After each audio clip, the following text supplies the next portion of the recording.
ये कहानी है सिंहासन बत्तीसी की 14वीं पुतली सुनैना की कहानी।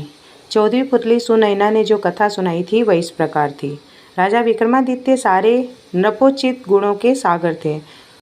उन जैसा न्यायप्रिय, दानी और त्यागी और न कोई था और न कोई होगा।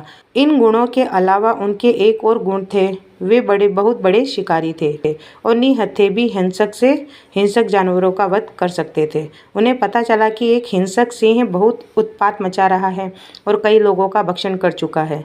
इसलिए उन्होंने उस सिंह के शिकार की योजना बनाई और आखेट को निकल पड़े। जंगल में घुसते ही उन्हें सिंह दिखाई पड़ा और उन्होंने सिंह के पीछे अपना घोड़ा दौड़ा दिया। वह सिंह कुछ दूर पर एक घनी झाड़ी में घुस गया। राजा घोड़े से कूदे और उस सिंह की तलाश में निकल पड़े। अचानक सिंह उसके ऊपर झपटा तो उन्होंने उस पर तलवार का वार कर दिया। झाड़ी की वजह से वार पूरे जोर से नहीं हो सका, मगर सिंह घायल होकर दहाड़ा और पीछे हटकर घने वन में गायब हो गया।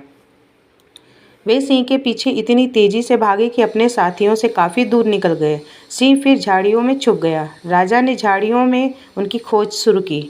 अचानक उस शेर ने राजा के घोड़े पर हमला कर दिया और उसे गहरे घाव दे दिए। घोड़ा भय और दर्द से हिनहिनाने लगा तो राजा पलटे। घोड़े के घाव से खून का फव्वारा फूट पड़ा। राजा ने दूसरे हमले से घोड़े को तो बचा लिया, मगर उसके बहते हुए खून ने उन्हें चिंतित कर दिया। वे सिंह से उसकी रक्षा के लिए उसे किसी सुरक्षित जगह के ऊपर ले जाना चाहते थे, इसलिए उसे लेकर आगे बढ़े। उन्हें उस घने वन में दिशा का बिल्कुल भी ज्ञान नहीं था। एक जगह उन्होंने एक छोटी सी नदी बहती हुई देखी। वे घोड़े को लेकर नदी तक आए ही थे कि घोड़े के अत्यधिक रक्त बह जाने के कारण उसने दम तोड़ दिया। उसे मरता देख राजा दुख से भर उठा। संध्या गहराने लगी थी, इसलिए उन्होंने आगे न बढ़ना ही बुद्धिमानी समझा। वे एक वृक्ष से टिककर अपनी थकान उतारने लगे। कुछ ही क्षणों बाद उनका ध्यान नदी की धारा में हो रहे कोलाहल की ओर गया। उन्होंने देखा कि दो व्यक्ति एक तैरते हुए शव को लेकर दोनों आपस में झगड़ रहे थे।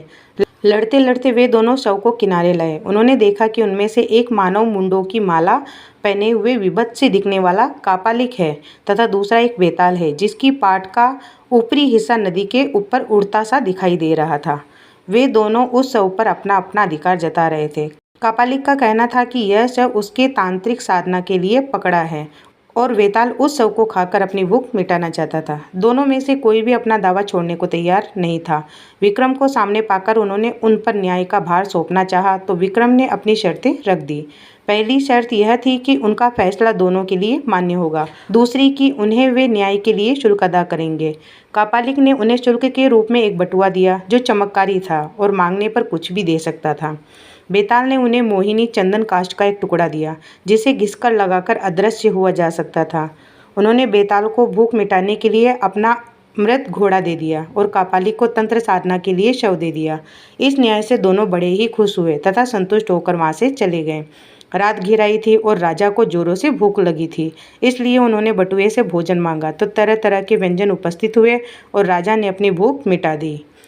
फिर उन्होंने मोहिनी काष्ठ के टुकड़े को घिसकर उसका चंदन लगा लिया और अदृश्य हो गए। अब उन्हें किसी भी हिंसक या वन्य जंतुओं से खतरा नहीं था।